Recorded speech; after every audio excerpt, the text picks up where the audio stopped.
Розпочинаємо наш робочий день. Good morning, dear colleagues. We start our working day, and I invite here Colonel Viktoria Kushnir, who is the spokesperson for the Ministry of Defense of Ukraine, and then we'll have on Skype Lieutenant Colonel Olexandr Poronjuk, who is head of the press center of the anti-terrorist operation. Good morning, dear guests. The military personnel of the armed forces of Ukraine took an active part in the events devoted to the Day of Peace and Reconciliation and to the 70th anniversary of victory over Nazism in Europe.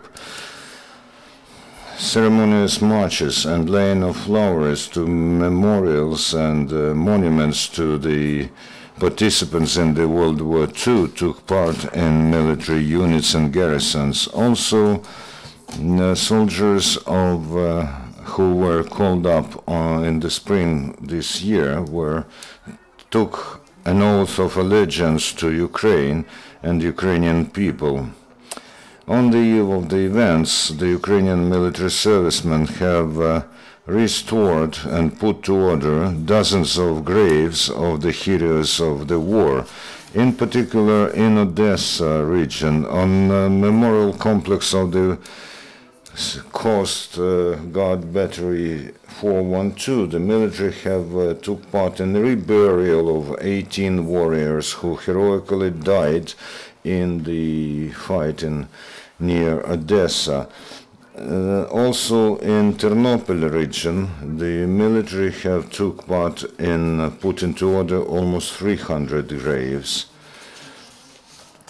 In Kramatorsk, the Ukrainian military have more than a week worked to put to order the territory of the abandoned cultural and historical object, the memorial to the victims of fascism in 1941-43. On the occasion of the holiday, the President of Ukraine, Supreme Commander-in-Chief of the Armed Forces of Ukraine, Petro Poroshenko, have signed decrees about awarding the medal to the defender of the motherland to 3,181 military personnel of the Armed Forces of Ukraine, 239 servicemen from the State Border Service of Ukraine, and 44 servicemen from the Security Service of Ukraine who got wounded during the anti-terrorist operation. They took part in the anti-terrorist operation in Donetsk and Luhansk regions. Also, the Minister of Defense of Ukraine, Lieutenant Colonel General Stepan Poltorak, has awarded 21 departmental awards to the armed services servicemen, participants in the anti-terrorist operation. On the event of the Day of Memory and Reconciliation, the Commission of the Ministry of Defense of Ukraine, who is engaged in defining the status of the participant in combat action, awarded the status to 2,413 military servicemen and workers of the armed forces of Ukraine who are members of the anti-terrorist operation. This means that as of today, the status of a participant in combat action was given to 35,585 military personnel and employees of the armed forces of Ukraine who are participants in the anti-terrorist operation. Also, on the occasion of the 70th anniversary of the victory on the territory of one of military towns in the city of Kryvyi Rih, more than the first 50 families of military got their dwellings in a block of flats. Yesterday, the President of Ukraine, Petro Poroshenko, has visited the 169th training center of the Land Armed Forces of Ukraine, Desna. During the visit, he got acquainted with more than 20 modern kinds of precise weapon, anti-tank missile launchers and guided missiles and other technology and weaponry produced by the Ukrainian defense enterprises. According to the President, over the time of the combat action in the anti-terrorist operation zone, the Ukrainian defense enterprises have conducted more than 7,000 modernizations of all kinds of weapons.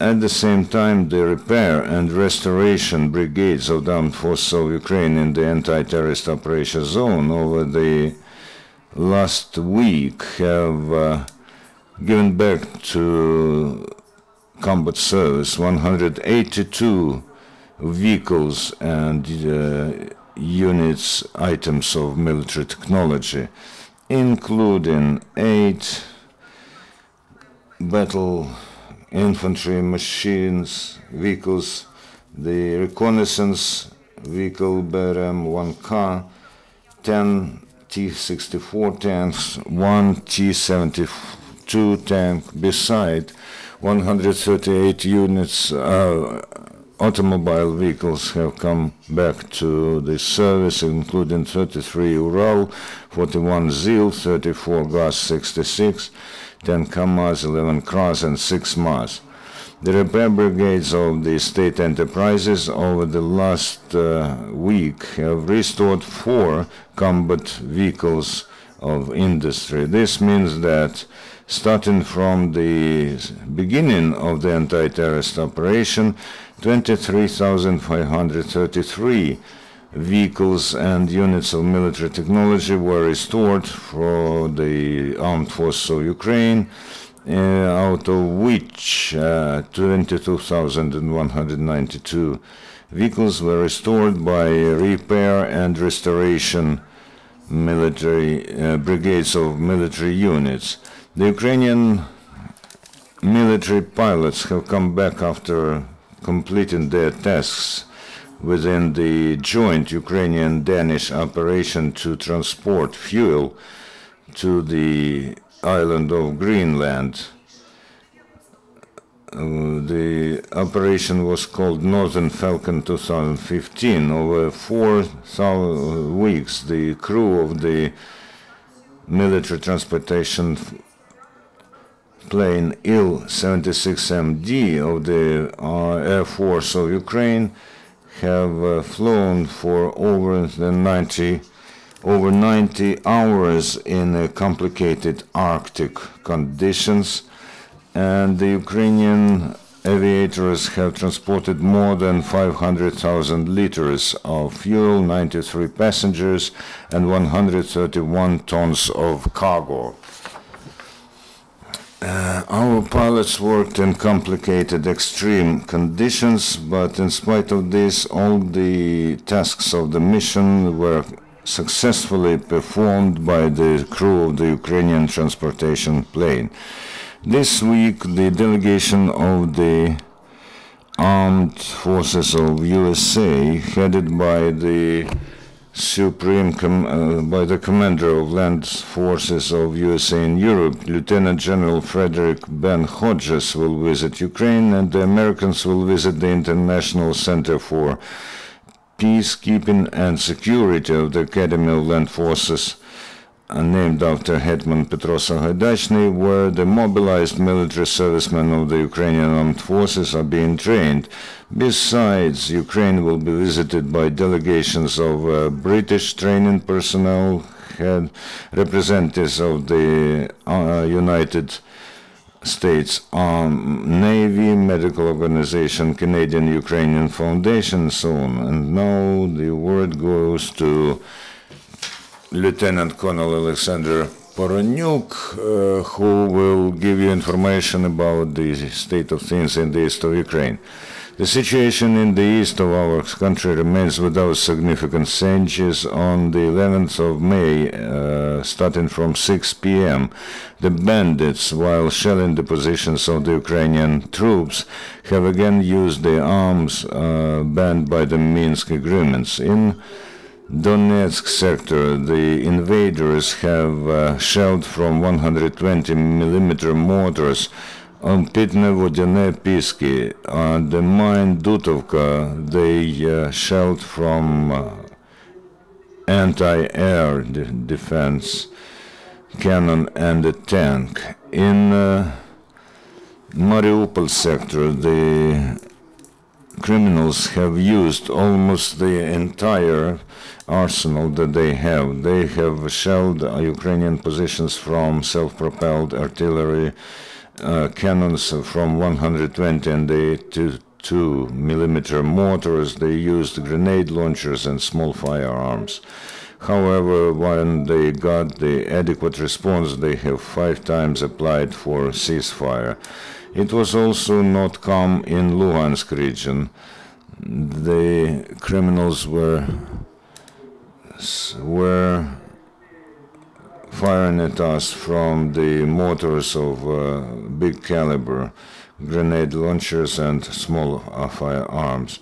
The people on the occupied territories are tired from terrorist actions. They have seen how the so-called Russian peace or Russian world looks in reality, and they are pinning their hopes on Ukraine.